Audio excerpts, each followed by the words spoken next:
What is your opinion on Corey Wayne's book / advice? I get that question every couple of years for some reason. It's always Corey Wayne for some, I don't know. He's, his name and his book was mentioned to me 2017. I thought, oh, okay, I'll check it out. And I downloaded his book and I listened to it. And I just had a hard time with it. Like, he really lost me when he talked about, oh, you can have a wonderful relationship with a single mom and they really can't be cherished, or like some nonsense like that. And then there was another parts of the book where he talks about, like, if you go out on a Saturday, then you want to wait until about the Tuesday before you do this, or, there's a maneuvering of this, that. It's like, sometimes the chick's just hot to trot, and it's like, she wants it and she's down, and she just, like, that's it. It's the same night kind of lay scenario, and the follow-up, happens the next day. And it's just like a lot. He just comes off as a big dork to me, if I can put it that way. And I'm sure some of his stuff is okay, but I never really paid too much attention to it after I found a lot of stuff in his book. Like, I thought to myself after I think it's called A 3% Man or something like that. Yeah.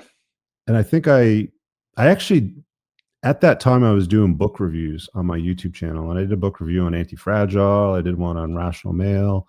And on that one, I did a video, and I think it's still unpublished on my main channel. I never published it because it wasn't a favorable, positive review. I just didn't like it.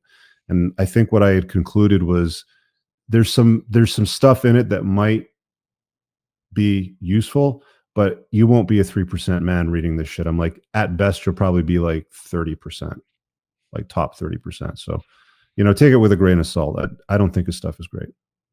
Yeah, it's interesting because I he think doesn't like me either, so I don't give a shit. Yeah, I mean, I think it's interesting because I found his stuff before I found your stuff. So I think he's a lot of guys' introduction to the unplugging aspect of things. Because what's the first thing that every guy ever does when they get broken up with? They go, how do I get my ex back? Yeah. And so he uses a lot of those keywords and terminologies. At first I found this guy, he calls himself Breakup Brad.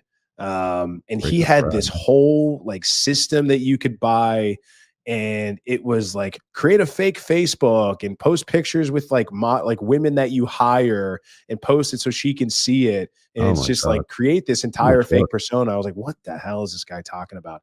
Like the 30-day no contact rule. So I think those big guys are like the biggest grifters on the planet, the whole getting your ex back thing. Like, dude, we would make so much fucking money if we would devise a plan on how to 30 days to get your ex back. Like, even versus we say, like, don't bother, like, don't do it. Like, it's a waste of your time. Leave her alone forever.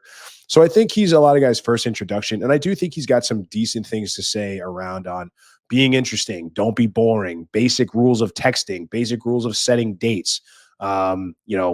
One thing I learned from him off the rip was the phone is not for chit-chatting. The phone is not for FaceTiming. The phone is not for hour-long phone calls. The phone is for setting dates, and that's it only. Teaching you how to keep your attention scarce, or that if a girl reaches out to you for any reason whatsoever, it's because she wants you to ask her out, or you have to at least act and assume that way. You might not always be right. Some girl might just be sending you something funny, or like liking a heart emoji on your story or something like that. But you have to act as if any girl is reaching out to you or putting herself in your orbit, it's because she's interested, and you should take a shot and ask her out, because even if it's not 100% of the time, like, you'll hit on more than you'll lose, in my opinion. Yeah. Top 30%. He actually blocked me on Instagram because really? when Tate started getting big, he made some video about like beware of the toxic red pill. And he was saying the same old stupid regurgitations that everybody else says, like red pill guys are just incels. They hate women. So they take out all the frustrations. They can't get laid. And I was like, dude, this is a complete misrepresentation. He actually had Did his wife make him say that? No, but I'm not going to say the guy's name, but he had a prominent Mano Swamp figure on his show that he interviewed. He wears a red hat, if that's any indication. Oh, the red hat. And I was just like, dude, like, on one hand, you're having this, so it's like he just became another grifter. It's like red Yeah. pill is becoming mainstream and it's getting big. So you're going to make a video and you're going to basically try to clown on it, because he doesn't talk about Evo Psych at all in his book or in any of his studies. I totally agree about the single mom thing, became like Mr. Mom to this other, and, this kid that he talks about. Yeah, he got in a relationship with a got a chick relationship with a single mom. mom.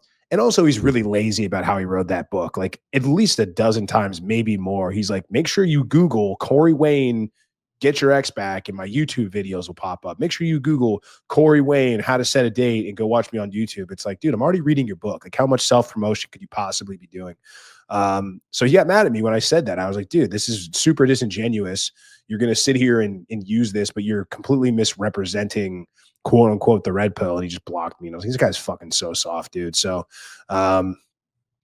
yeah, I think he's fine as an introduction. I think he's got some good basic nuggets foundationally, but Corey Wayne, if you haven't moved on from Corey Wayne, then like it's like playing in the kiddie pool. It's a sandbox. It's the very beginning. You need to learn some things and then graduate to people that actually know what they're talking about. All right, guys, I really hope that you enjoyed that clip. If you want to check out the full-length podcast episode, you can find that right over here. Also, make sure you visit my website over here where you'll find my supplements, the opportunity to book me privately one-on-one for coaching, and most importantly, my new School of Unplugging, which you'll find on the courses tab. Newer to the channel, hit subscribe.